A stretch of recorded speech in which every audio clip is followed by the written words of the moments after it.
Go.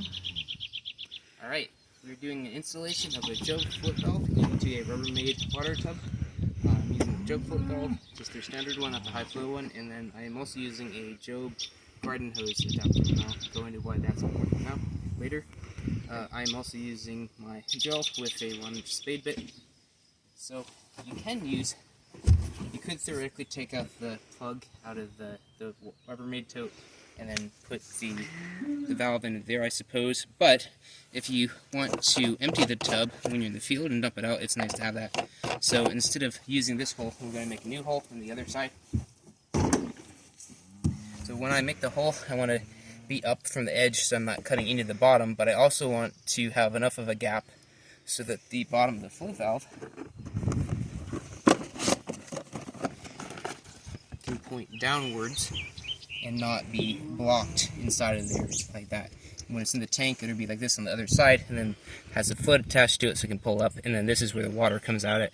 So you want to be low as you can be so that you have enough space so that the cows aren't getting in there and being able to mess with it as much as possible, but you also are not being blocked on the valve. So I just go ahead and got my 1-inch hole. This is 1 inch on this too, so that's why I'm using 1-inch hole on it.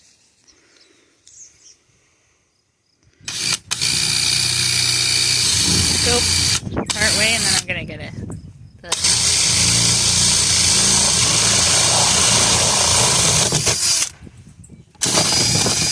Alright, got the hole.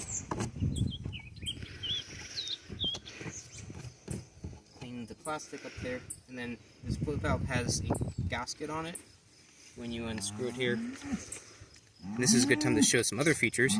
There's a check valve in there, and then so it's got the gasket. I like to put the gasket on the inside of the tank because I figure that's where the water is at, so let's put the gasket there. As far as the other features, if you unscrew this, so once it's installed inside the tank, you can unscrew this here, and that check valve will actually block the water from coming in here. So if you want to work on the float or something's up with this, you need to adjust it. There's an adjustment there where you need to retie the string or retie the float onto it.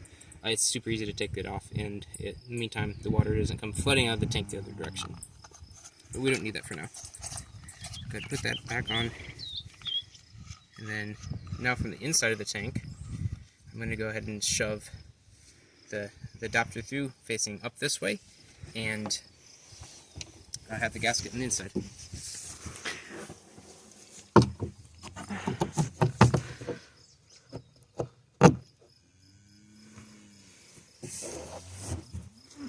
Alright, go ahead and spin that on. You might need a wrench to make it watertight, but often with these I find that you can just make them hand tight and it works.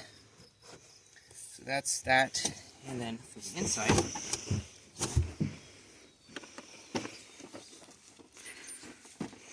the Jobe kit you can use, they have a plastic adapter that you can attach it to the ball to, or you can use a string. For these tubs I like to use a string that's adjustable, and then I can make them just the height I want.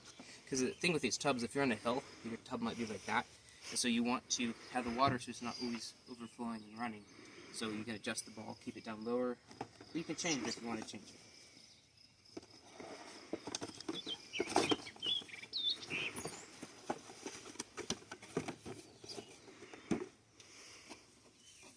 I just go ahead and tie the string onto the ball.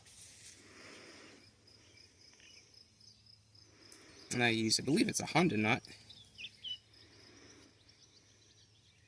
And I just tie that on, and that stays pretty good. And then I just tie onto the float valve. And then like I said, this is where your water is going to go. So I'm going to be trying to keep the ball not all the way to the top. I could make it here if it was perfectly level, right? But since it's not, I'm going to make it down a little further.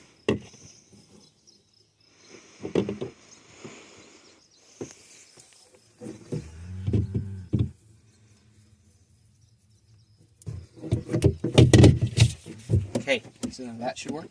And then on the garden hose side, we're going to plug this end of the garden hose into it.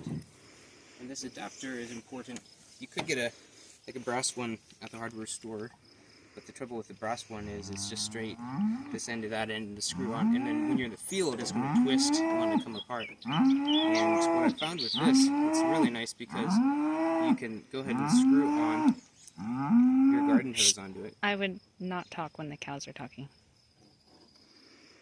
Go ahead. You screw your garden hose onto it.